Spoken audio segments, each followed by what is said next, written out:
Hi, today we want to talk about college savings, specifically utilizing 529 plans. As I talk to a lot of clients, there seems to be a lot of confusion around 529 plans, and we want to break through some of the myths for you today. Saving for education is usually the second most important goal for clients, right behind retirement planning. The saying we always use is, you could borrow for education if you have to, but you can't borrow for retirement. So education is an extremely important goal for most of our clients.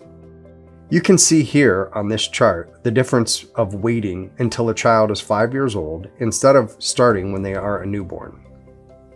The difference can be up to 40% by the time they are 18 years old. So we know that it's important to start saving as soon as possible. Now let's talk about some of the common myths that I hear out there. The first one is that you can only use your 529 savings in the state that you live in. That is false. You can use your 529 plan at any college in any state. Another myth is that a lot of people think they can only invest in their state's plan. This is false.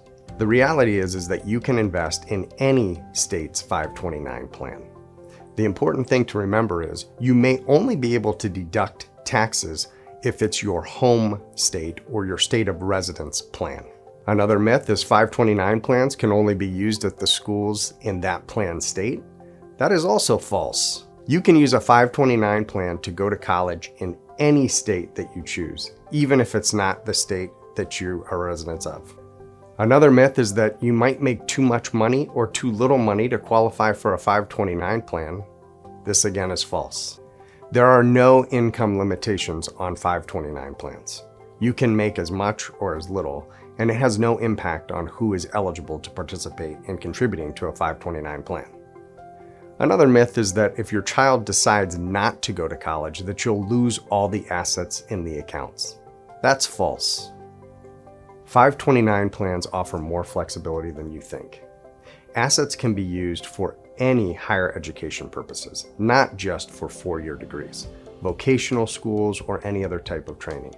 You also can change the beneficiary to any other family member, sibling, even yourself, if you needed to. In the worst case scenario, if you're going to make a complete withdrawal on your account, you would only be taxed on the amount of growth that you had in the account, which is essentially the same as any other saving strategy that you might use for education. The slight difference is there is a 10% penalty that you pay on top of that growth, but that's in the worst case scenario. A 529 plan is only for kids. This is also false. Most plans have no age or time limitations on contributions or use of assets.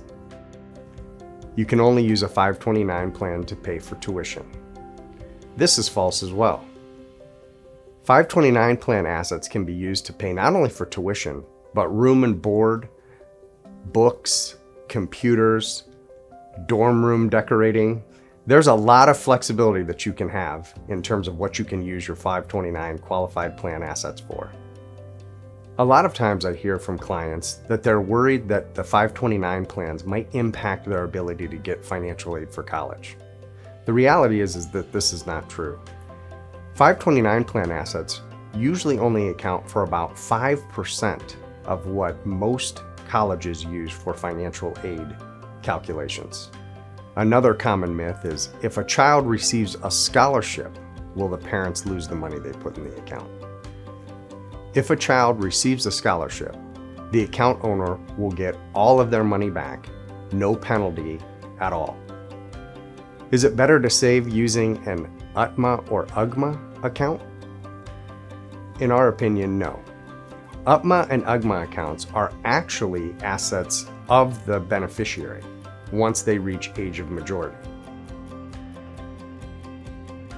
Most parents choose to retain a little bit of control of those assets and make sure they're used for the purposes they were designated for, not just hand a blank check to an 18-year-old. Another myth is that only a parent can be a 529 account owner. I can tell you that this is false. Most of my clients want to open up 529 plans for their grandchildren. Anybody can be an account owner and anybody can make contributions. And in some cases, you may even be able to make deductible contributions to a plan that you're not even the account owner of. In summary, I hope you can see why 529 plans are great ways to save for college education. They provide flexibility, offer anybody to make contributions, and in a lot of cases are very tax efficient tools.